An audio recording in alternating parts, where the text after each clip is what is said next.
Have you ever noticed that the more you try to make everyone around you happy, the more exhausted and empty you feel? You apologize for things you didn't do. You say yes when you desperately want to say no, and you constantly monitor your words to avoid conflict. You call it being kind. But deep down, in those quiet moments when you're alone, you know the truth. You're not kind. You're just terrified of being disliked.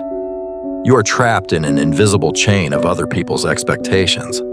Carl Jung once said, "I am not what happened to me. I am what I choose to become." But how can you choose who you are if you are busy playing a role written by others? You've perfected the art of the persona, a social mask you wear to keep the peace. But the danger is that the mask has fused with your skin. You aren't living, you are performing. Robert Greene reminds us that those who constantly seek validation are, in truth, the ones who command the least respect. Why? Because you are signaling to the world that your dignity is free of charge. You are the one people call at midnight, knowing you won't say no. You are the one who shoulders the blame for others. You think you are buying their love.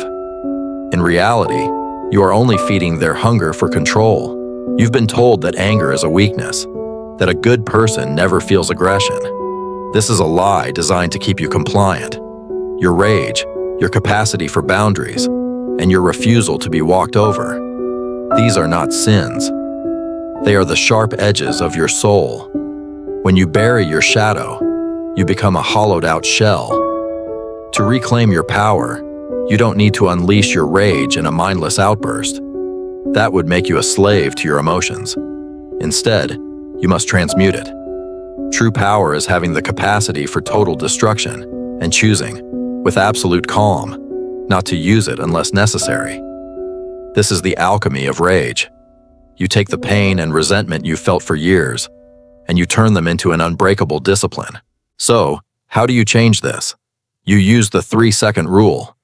When someone demands your peace, do not explain. Do not justify. Explaining is asking for permission to have a boundary. Instead, stay silent. Look them in the eyes for 3 seconds. Then, state your limit clearly. That doesn't work for me. If they press for a reason, repeat, I understand, but it doesn't work for me. This is a complete sentence. It is not rude. It is sovereignty. The discomfort you feel in that silence is the sound of your chains breaking. Don't build walls to keep people out. Build a gate that only lets respect in. You were not born to be a background character in someone else's story. You were born to be the architect of your own. Some people will leave your life because they prefer the pleaser version of you. Let them go. The space they leave behind is where your true self will finally grow. Stop begging for validation. The moment you stop seeking approval from others is the moment you start demanding respect from yourself. This is the path to true sovereignty. This is the truth hidden in plain sight.